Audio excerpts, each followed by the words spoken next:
Perhaps, you know, I was doing very well with black voters, and I still am. I seem to be doing very well with black males.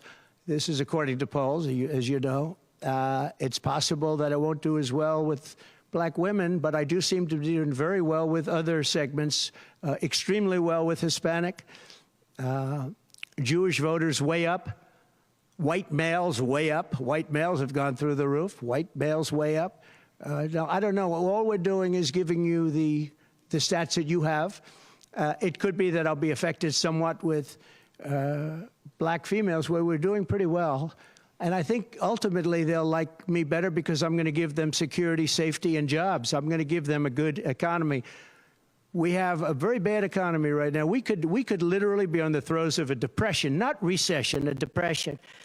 And they can't have that. They can't have that. So I think I'm going to do well with everybody, especially when the facts are right. Yeah, please, in the back.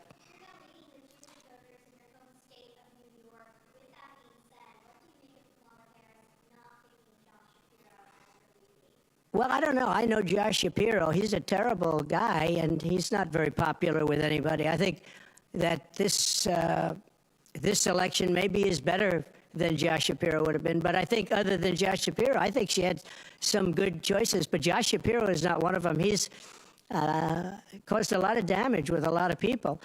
And I don't think he would have been better. I think he would have been maybe the equivalent, maybe not as good. But they had some people that they were looking at that were good, far superior to her. They actually had a story where they had everybody, including, they had like 10 people that she was looking at and her. And they said she was the worst of all. In other words, she was the worst out of the 10 people and her.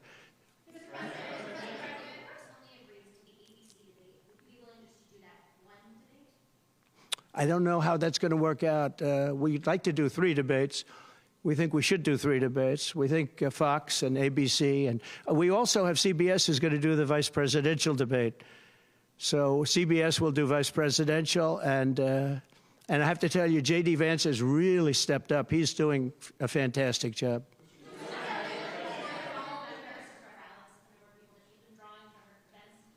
Say it? Are you worried at all about the size of Harris's crowds? Oh, give me a break. Listen, I had 107,000 people in New Jersey. You didn't report it. I'm so glad you asked. What did she have yesterday, 2,000 people? If I ever had 2,000 people, you'd say my campaign is finished.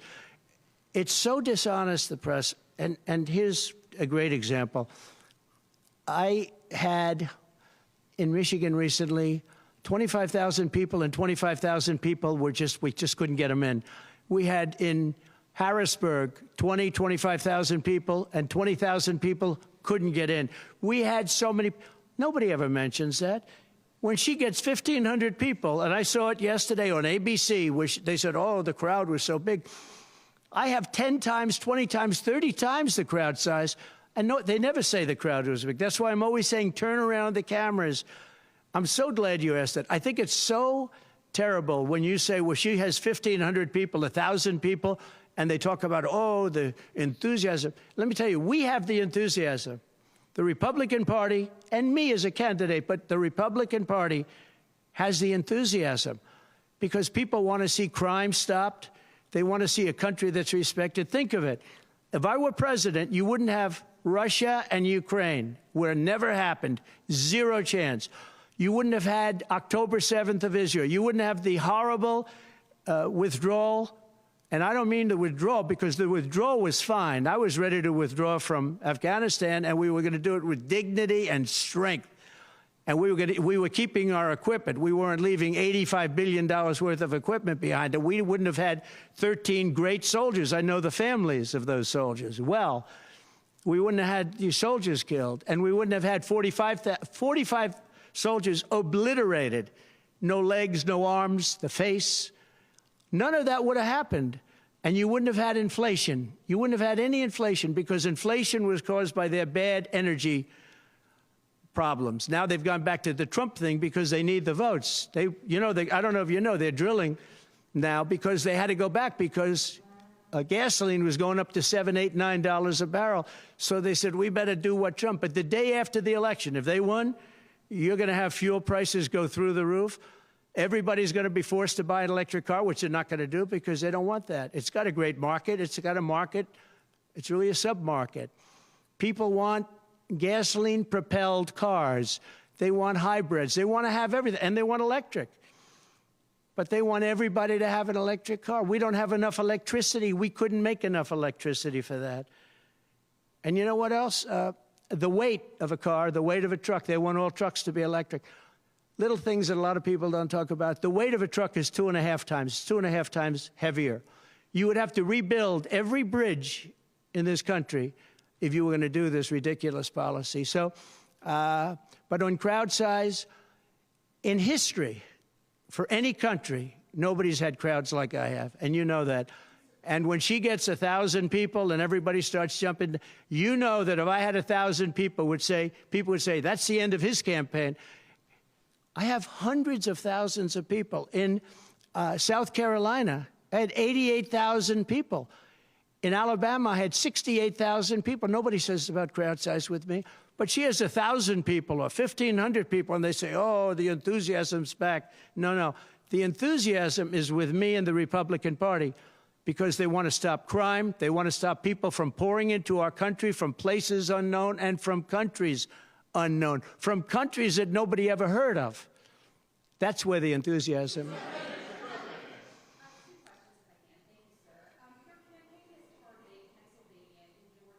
Yeah.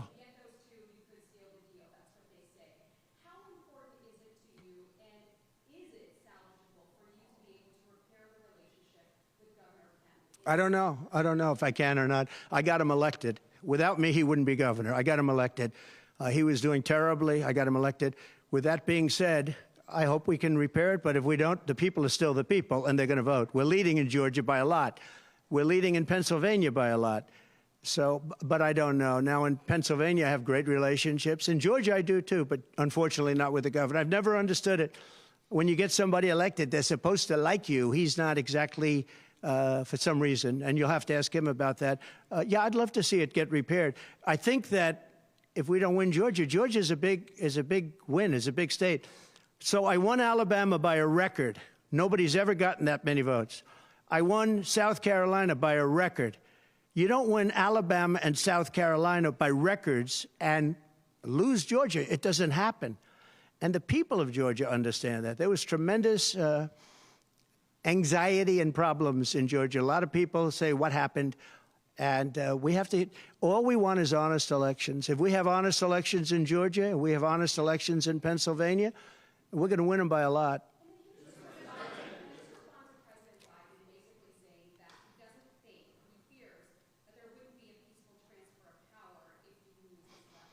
Well, he actually said it two ways. First, he said it incorrectly, then he corrected himself. Do you agree with that, right? You know, if you watch him, he said it two ways. No.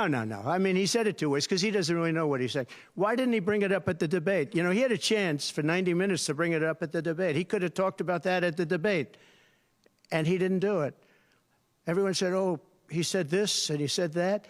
He's just, you know, they give him something to read off. He read it very badly because he actually said it the opposite. Then he had to go back and correct himself. He said the opposite. He should have brought this up at the debate. If he had a problem, of course there'll be a peaceful transfer. And there was last time, and there'll be a peaceful transfer. I just hope we're going to have honest elections. That's all, okay?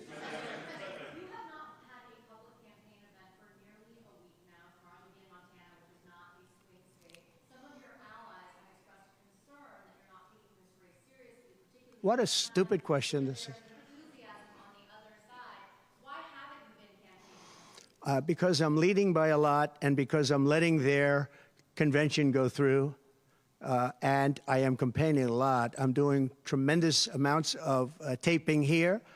We have commercials that are at a level I don't think that anybody's ever done before. Plus, in certain cases, I see many of you in the room where I'm speaking to you on phones, I'm speaking to radio, I'm speaking to television. Television's coming over here. Excuse me, what are we doing right now? She's not doing any news conference. You know why she's not doing it? Because she can't do a news conference. She doesn't know how to do a news conference. She's not smart enough to do a news conference.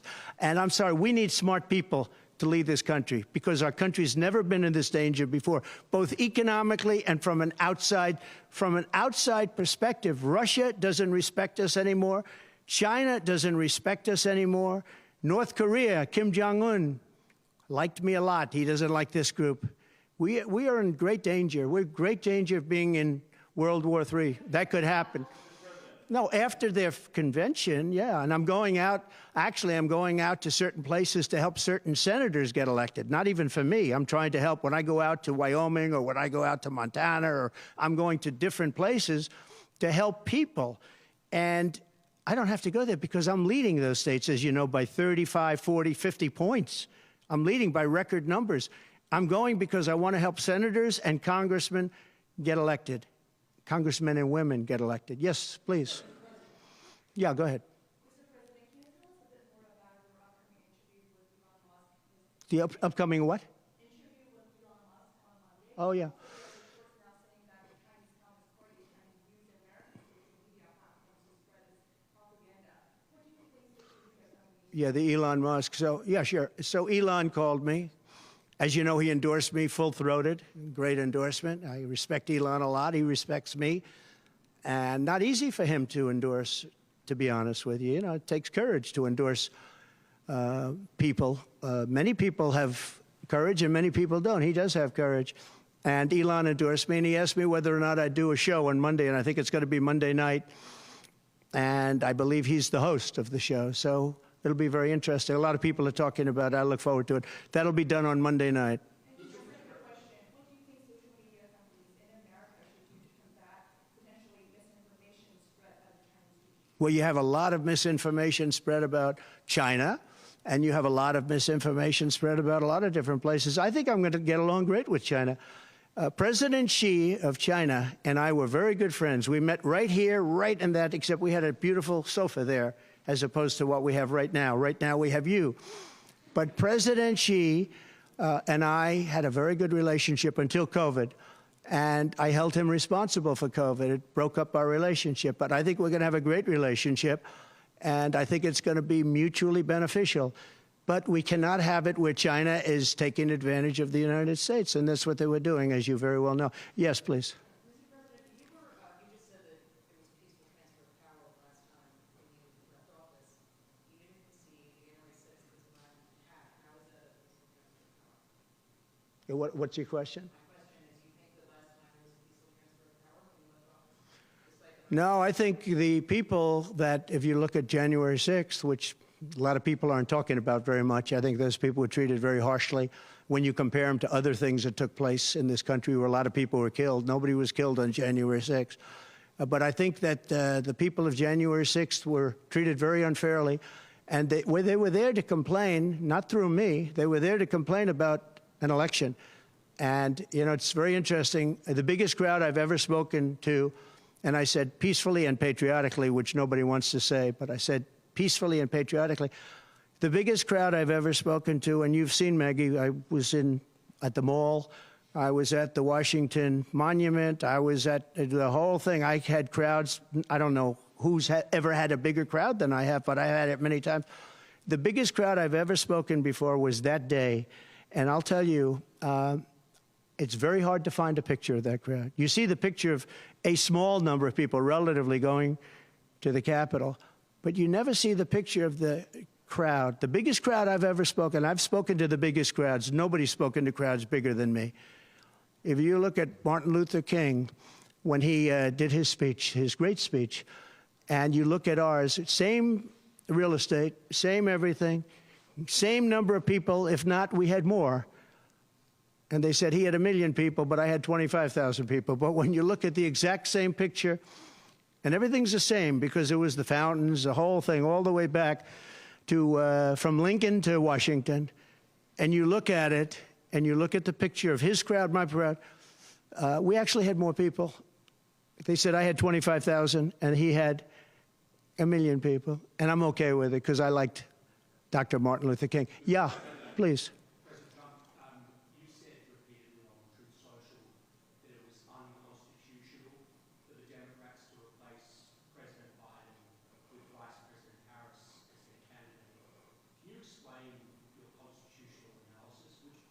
Yeah, sure. We have a Constitution. It's a very important document, and we live by it. She has no votes, and I'm very happy to run against her. I'm not complaining from that standpoint. And I hate to be defending him, but he did not want to leave. He wanted to see if he could win. They said, you're not going to win after the debate. They said, you're not going to win, you can't win, you're out. And at first they said it nicely, and he wasn't leaving. And then you know it better than anybody. Wait a minute. So when you think about it, they said at first they were going to go out to another vote. They were going to go through a primary system, a quick primary system, which it would have to be. And then it all disappeared, and they just picked a person that was the first out. She was the first loser, okay? So we call her the first loser. She was the first loser when, during the primary system. During the Democrat primary system, she was the first one to quit, and she quit. She had no votes, no support, and she was a bad debater, by the way, very bad debater. And that's not the thing I'm looking forward to, but she was a bad debater. She did, obviously, a bad job. She never made it to Iowa. Then for some reason, and I know he regrets it, you do too, he picked her, and she turned on him too. She was working with the people that wanted him out. But the fact that you can get no votes, lose in the primary system, in other words, you had 14 or 15 people, she was the first one out, and that you can then be picked to run for president, it seems to me actually unconstitutional. Perhaps it's not. Please.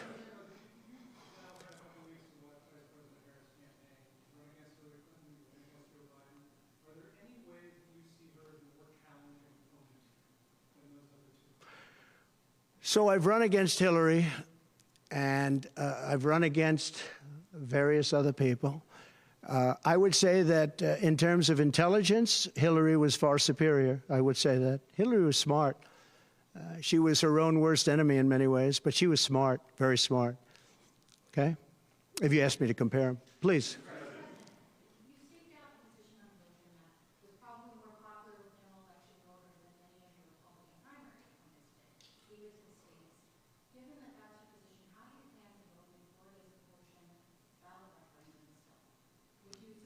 Would you repeat that question, please?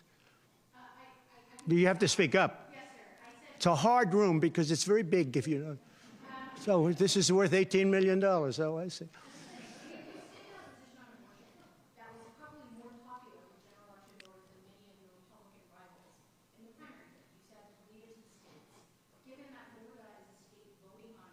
Yeah. So I think the abortion issue has been very much tempered down, and I've answered, I think, very well in the debate, and it seems to be much less of an issue, especially for those where they have the exceptions, as you know. And I think it's, when I look, for 52 years, they wanted to bring abortion back to the states. They wanted to get rid of Roe v. Wade, and that's Democrats, Republicans, and independents, and everybody, liberals, conservatives, everybody wanted it back in the states, and I did that. Now the states are voting.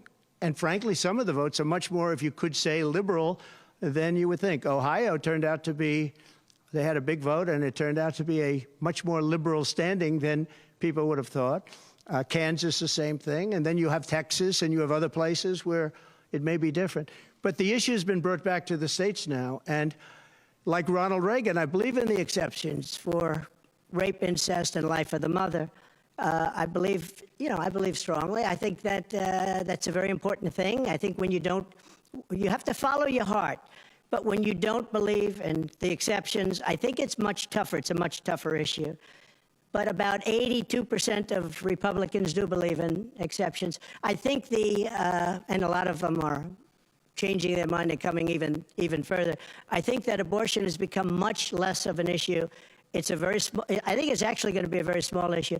What I've done is I've done what every Democrat and every Republican wanted to have done, and we brought that issue back to the states. And now the states are voting on it. And frankly, some of the votes are a lot different than people would have thought. But it's the vote of the people is taking care of it. And, you know, when you think about the Democrats are really the radical ones on this, because they're allowed to do abortion on the 8th and 9th month, and even after birth. If you look at your new governor from Minnesota, he's like the governor previous, the former governor. I don't want to get him mixed up because Glenn is doing a good job, and he's leading our whole campaign in Virginia, Glenn Youngkin. But previous to Glenn, the governor, He said, the baby will be born, we will put the baby aside, and we will decide with the mother what we're going to do. In other words, whether or not we're going to kill the baby. The Minnesota gentleman, this guy agrees with that. He is the most liberal. Look, between her and him, there's never been anything like this. There's never been a combination. So I'll use the word progressive. You know, they want to go progressive. They don't like the word liberal. I like liberal better. I think it's more appropriate because nobody knows what progressive means. But they now like to use the word progressive. But there's certainly never been anybody so liberal like these two, or even close. I think the abortion issue has been taken down many notches. I don't think it's a big factor anymore, really. And when people hear what I said in the debate, and I think I said it very well during the debate, we brought it back to the states. Everybody wanted it in the states. And very importantly, and you think about this, assuming you have exceptions. If you don't have exceptions, it's a more difficult thing. At the same time, there are people that strongly feel that way, and you have to follow your heart, and you should follow your heart. But that issue is very much subdued. Yeah, thank you.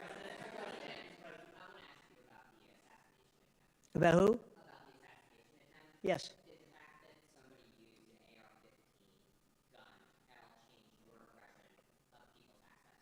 No, I didn't. Look, if you take away guns, she wants to take away everyone's gun. If you take away guns, you can't do it because people need the guns for protection. Now, entertainment, they want it, hunting, they want, different things. But they need weapons for protection in this country. People live out in the woods and they're not going to have a gun. If you look at it, some countries, I don't want to get them in trouble, but some countries have actually gone the opposite way. They had very strong gun laws, and now they have gone the opposite way, where they allowed people to have guns, where in one case they encouraged people to go out and get guns, and crime is down 29%.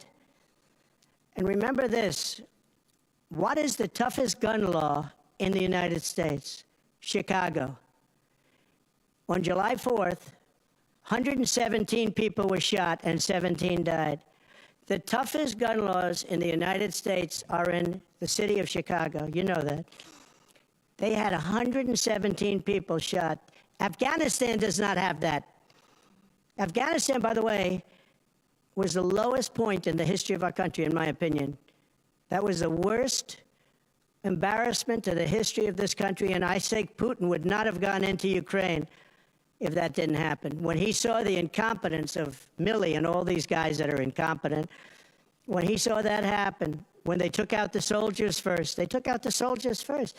You know, if you go back and check your records, for 18 months, I had a talk with Abdul. Abdul was the leader of the Taliban, still is. But I had a strong talk with him. For 18 months, not one American soldier was shot at or killed, but not even shot at.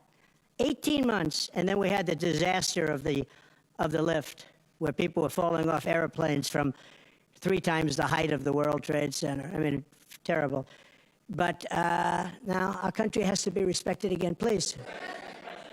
Go ahead, please. There was reporting in the New York Times that Kamala Harris said she might be open to the idea of a weapons embargo against Israel.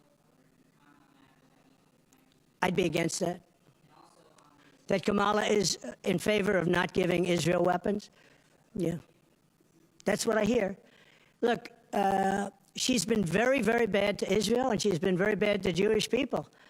And I say it, if anybody I know is Jewish and they would vote for Kamala over me, they should have their head examined.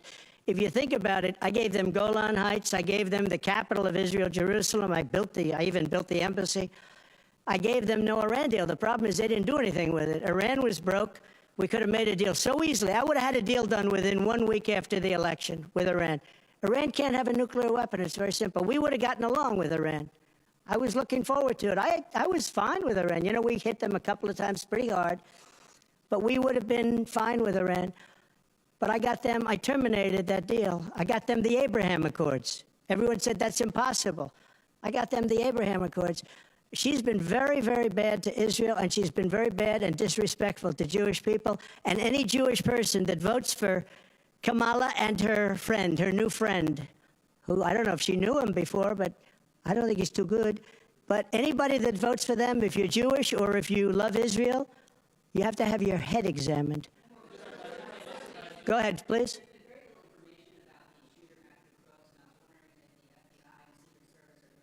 They have. The FBI came to see me about the shooter. I think they've done a very good job. And I think they did a very good job with respect to this other lunatic that they have in custody. Please.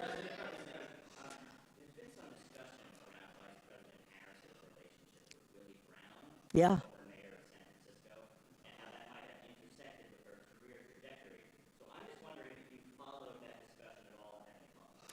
Well, I know Willie Brown very well. In fact, I went down in a helicopter with him. We thought maybe this is the end. We were in a helicopter going to a certain location together, and there was an emergency landing. This was not a pleasant landing, and Willie was, he was a little concerned. So I know him pretty well. I mean, I haven't seen him in years.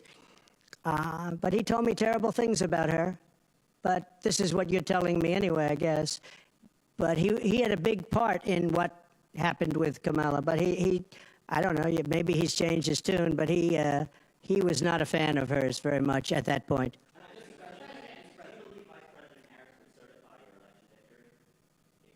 Yeah, I do. Go ahead. On what?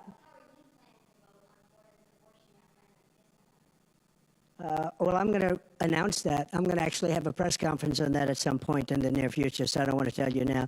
But Florida does have a vote coming up on that, and I think probably the vote will go in a little more liberal way than people thought. But I'll be announcing that at the appropriate time. Please. Your tax cuts from your administration is coming up, fairly soon and potentially expiring. I wanted to ask you specifically about the tax code favoring parents versus people who don't have children. There are a number of tax breaks. Yeah. We gave tremendous for child care and all of that. No, our tax cuts, which are the biggest in history, our tax cuts are coming due, as you know, very soon. And if the Democrats don't renew them or make it impossible to renew because it's pretty close in terms of vote, if they don't renew them, it's the equivalent of having a 4 times tax increase from what you have right now, and it'll destroy the economy. I think they're under tremendous pressure to do it. I've never seen, all my life I grow up and I watch politics, and I used to be on the other side of politics, then I run for office. But in all the years of studying politics, I've never seen people get elected by saying, we're going to give you a tax increase. These guys get up, think of it. We're going to give you no security. We're going to give you a weak military. We're going to give you no walls, no borders, no anything. All these things they're doing. I mean, the transgender became such a big thing. But they do all of these things, but they always say, we're going to give you a tax increase. I never heard anybody campaign on a tax increase. A politician has always said, I will cut taxes. I'll give you one example, Social Security. They're going to destroy Social Security. I am going to leave Social Security. I'm not raising the years. I'm not raising the age. I will be saving Social Security, and I'm going to work it out that there's no tax on Social Security for seniors. I'm also doing no tax on tips, no tax on tips. So waiters, waitresses, caddies, people that drive cars, people that get tips who have been harassed by this government, we're going to have no tax on tips. That's a big thing.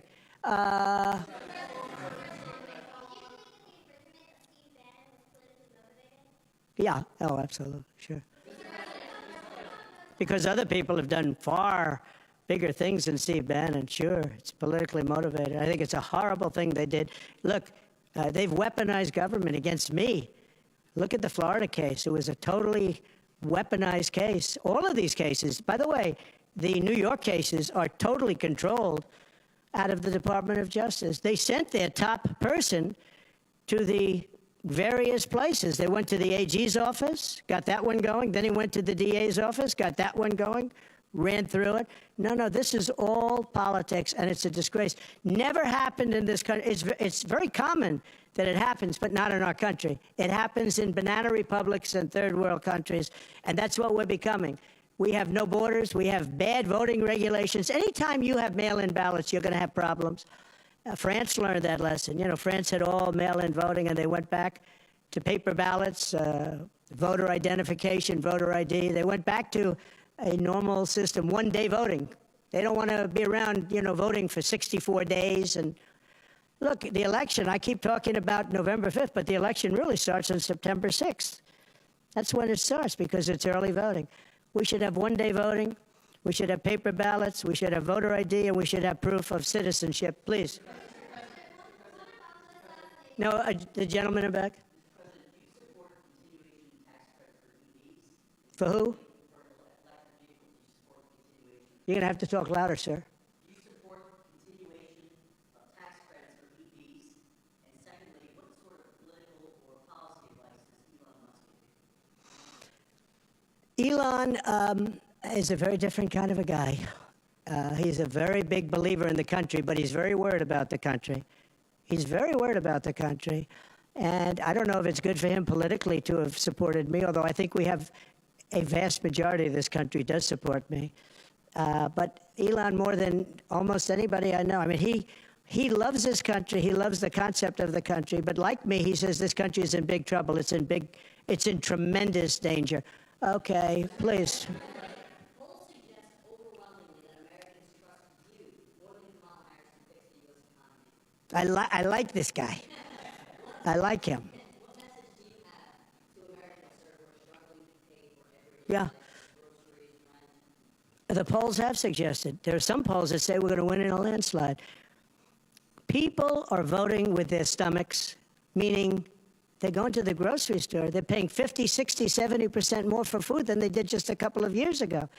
Look at what's happened to energy. Look at what's happened not only to their cars, where gasoline's gone from $1.87, $1.87, and we had moments when it was below that, but it's gone from $1.87 to $5, $6, and $7. And they take the strategic national reserves and they take it out, even though it's peanuts compared, it doesn't last long. But they're virtually empty now. We've never had it this low. And he's using that to keep the gasoline prices as low as possible. He's sucked all of the oil out, essentially the gasoline, to keep the price down a little bit, and it's had very little impact. But you know what? We have no strategic national reserves now. He's emptied it. It's almost empty. It's never been this low. And I had it at a good level, and I would have had it more if the Democrats would have approved the deal. You know, I had a deal to buy it at $22 a barrel, and now it's going to be close to 100 pretty soon, my opinion. And the Democrats didn't want to do that, but we bought a lot anyway. And we had it pretty good. And what they've done to the national reserves, the strategic national reserves, is, as you know very well, because you cover it, but what they've done is incredible. They've just, for the sake of getting some votes, for the sake of having gasoline, you know, that's meant for wars. It's meant for, like, tragedy. It's not meant to keep a gasoline price down so that somebody can vote for Biden, or in this case, Kamala, who, by the way, is worse than Biden. And she's actually not as smart. Okay? She's actually not as smart. That's hard to believe, isn't it? Yeah, please. Okay. There are other things the federal government could do, not just a ban. Would you direct your FDA, for example, to revoke access to mifepristone? That's one of the things. Sure, you could do things that would supplement, absolutely. And those things are pretty open and humane. But you have to be able to have a vote, and all I want to do is give everybody a vote. And the votes are taking place right now as we speak. Yeah, but it's there are many things on a humane basis that you can do outside of that, but you also have to give a vote, and the people are going to have to decide. Okay, yes, please. You. On what? No, I think she's actually not as smart as he is. I don't think he's very smart either, by the way. I'm not a big fan of his brain. But I think that she's actually not as smart as he is. What do you attribute her rising in the polls as becoming a more competitive race since she's taken over? Well, she's a woman. She represents certain groups of people. But I will say this. When people find out about her, I think she'll be much less. And I see it right now. I see her going way down in the polls now. Now that people are finding out that she destroyed San Francisco, she destroyed the state of California along with Governor Gavin Newsom. He's been a terrible governor, terrible. But they did it together. And she was early. I mean, she was the first of the prosecutors, really. You know, now you see Philadelphia, you see Los Angeles, you see New York, you see various people that are very bad. But she was the first of the bad prosecutors. She was early. Who? Would you repeat that, please? No, you. Would you repeat her, what she said? You have to speak up. This room is very louder.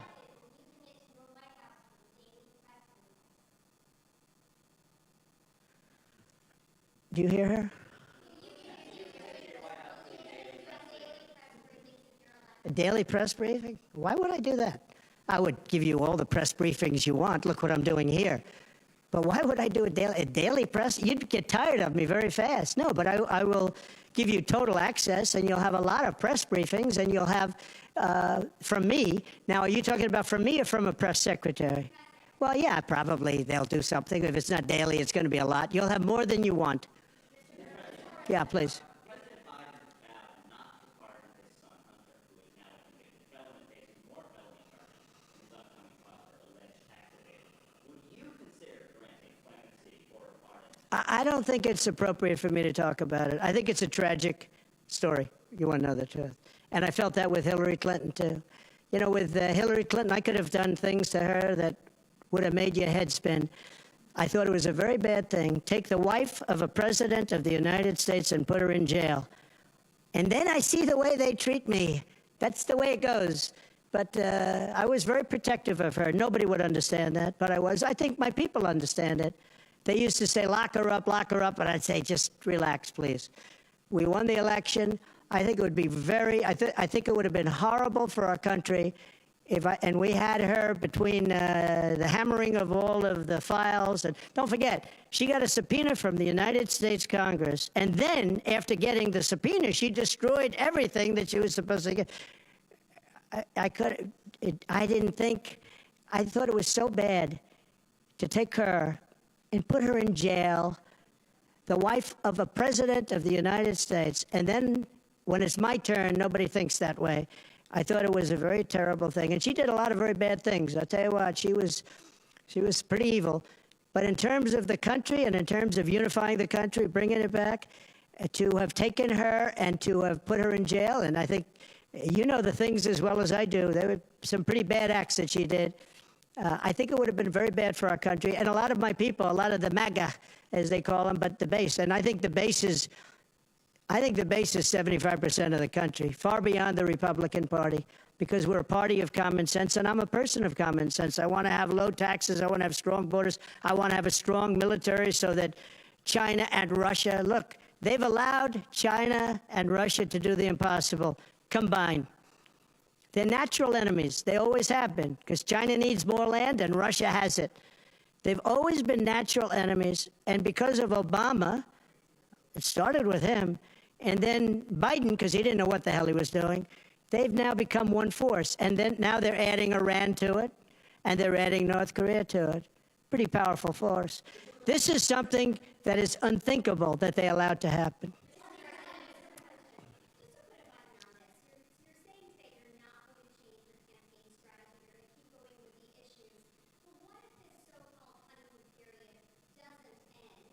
Oh, it's going to end. The honeymoon period's going to end. Look, she's got a little period. She's got a convention coming up.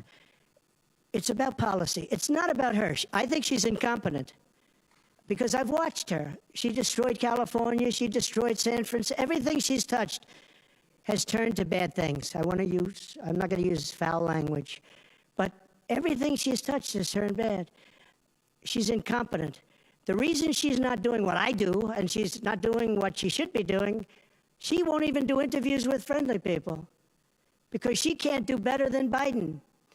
Now, he had a reason for not doing well, and he was never, 25 years ago, the sharpest or brightest bulb in the ceiling. That I can tell you, okay? He wasn't.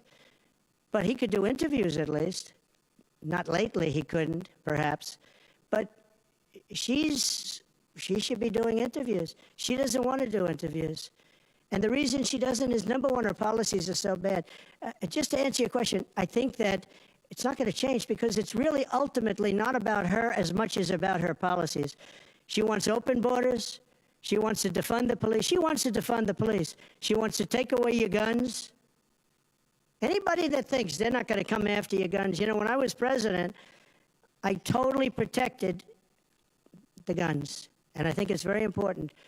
And I know I take some heat sometimes for it, but you have to have safety. You have to have, when the bad guy walks in with a gun, you got to have some way of protecting yourself. And boy, that would be, you would see crime go up at levels that you've never seen.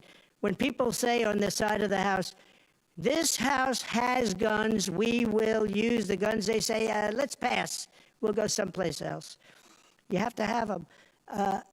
And for 4 years, and you know, as you know, the NRA endorsed me very powerfully every time I ran, every time. My sons are members, and I guess indirectly I'm a member too. But they gave me the strongest of endorsements, and that's against very strong competition. People that, you know, felt the same way. No, you have to have that right. Our Second Amendment is a very important right, and it has to be protected. Okay, how about you? Go ahead. Yeah. So there are some of the most brilliant people on Wall Street that are saying that if President Trump doesn't win, you're going to have a depression. I happen to agree. I think that's true. Because I know how bad these people are. You know, they like to say that they did this and that. You saw the $7 trillion that they said it was me for $7 trillion. It wasn't me. It was them. They said that I had inflation. They took over 9% inflation. No, I had 1% inflation. I had actually no inflation because if you look at the categories, we had just about no inflation. But I had a very minor, I actually had a positive inflation. It was a perfect number because you don't want zero. I mean, I'm not going to give you a whole course on economics, but you don't want zero. 1%, 1.4% is great. You want a little bit because you don't want to have deflation. Deflation is, in many ways, even worse. I had a perfect number right around the 1% number. It was perfect. And to show you, it stayed there for 2 years. And then he did all of the different borrowings that he did. And then he did so many things wrong. Every time he would do it, I'd say, big mistake. And don't forget, they sell hats and they sell stories. Trump was right about everything. I have been right about a lot. Yes, Maggie.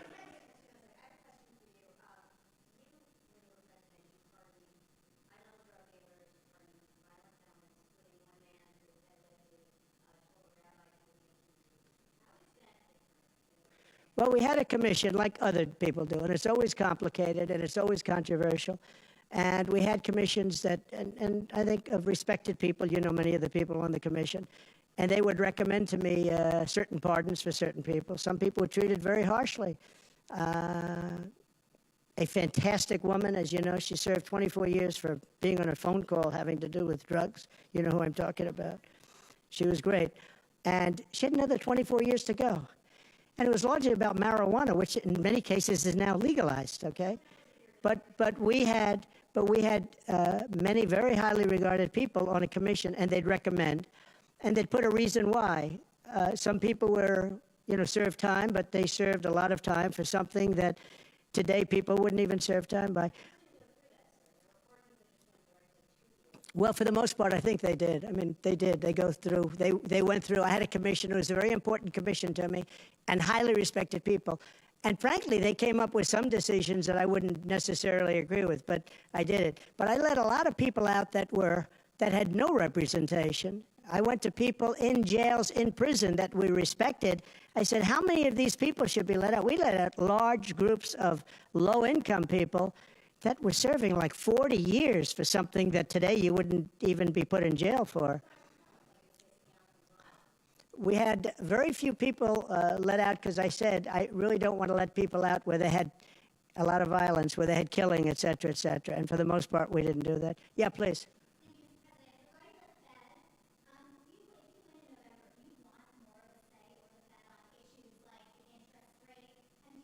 On defense? Federal Reserve. Right. Well, look, the Federal Reserve is a very interesting thing, and it's sort of gotten it wrong a lot. And he's tending to be a little bit late on things. He gets a little bit too early and a little bit too late. And you know, that's very largely it's a gut feeling. I believe it's really a gut feeling. And I used to have it out with him. I had it out with him a couple of times very strongly. I fought him very hard.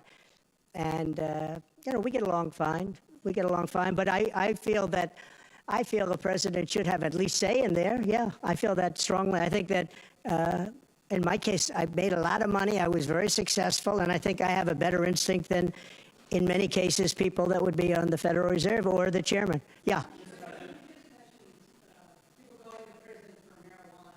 Yeah. Harris supports rescheduling marijuana and also says that no one should go to prison for marijuana offense. Do you agree with those positions? Well, as we legalize it, I start to agree a lot more because, you know, it's being legalized all over the country. Florida has something coming up. I'll be making a statement about that fairly soon. But as we legalize it throughout the country, whether that's a good thing or a bad thing, it's awfully hard to have people all over the jails that are in jail right now for something that's legal. So I think, obviously, there's a lot of sentiment to doing that. Yeah, please. Kamala Harris is Jamaican American, and she went to a historically black college. How is she only recently decided black? Well, you'll have to ask her that question because she's the one that said it. I didn't say it. So you'll have to ask her, and I very much appreciate that question, but you'll have to ask her. But I've known her for a long time. I actually contributed to her campaign a long time ago because I was a developer. I contributed to lots of campaigns of Democrats, Republicans, and some were liberal and some were conservative. But you'll have to ask her about that. But to me, it doesn't matter. But to her, from her standpoint, I think it's very disrespectful to both, really. Whether it's Indian or black, I think it's very disrespectful to both. To me, it doesn't matter. Please, red dress, red dress. One of the assassinations, is your ear fully recovered? Is there a scar? Do you have Yeah, pretty much recovered, yeah. I'm a fast healer.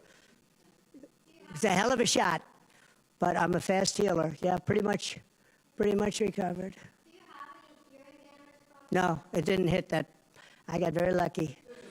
It just hit the lobe, as they call it. Is there a scar on your ear? Yeah, a little bit, not much. On top. A little bit.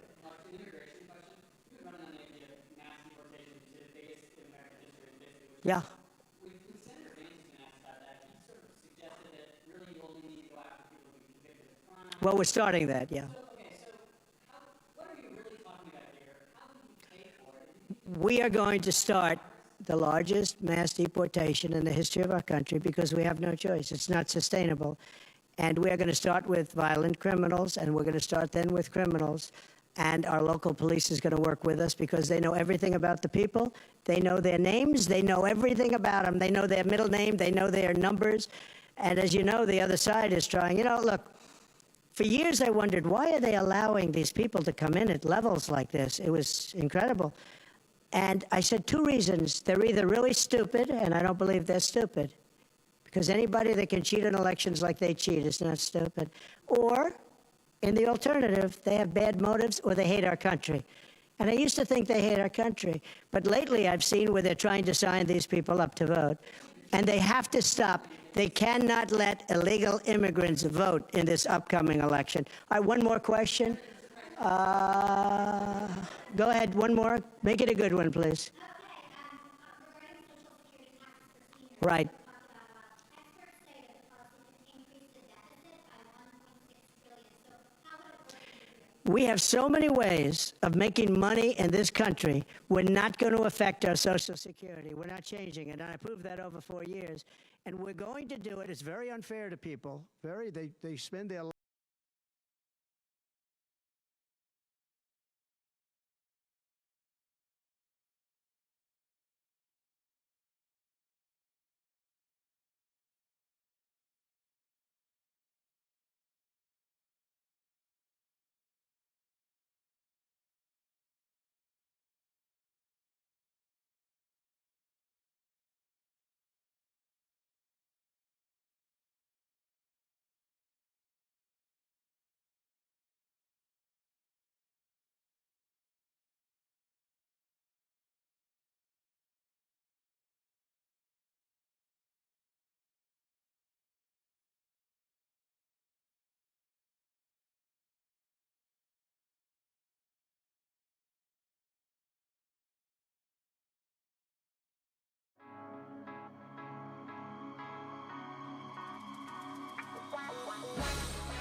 Thank you.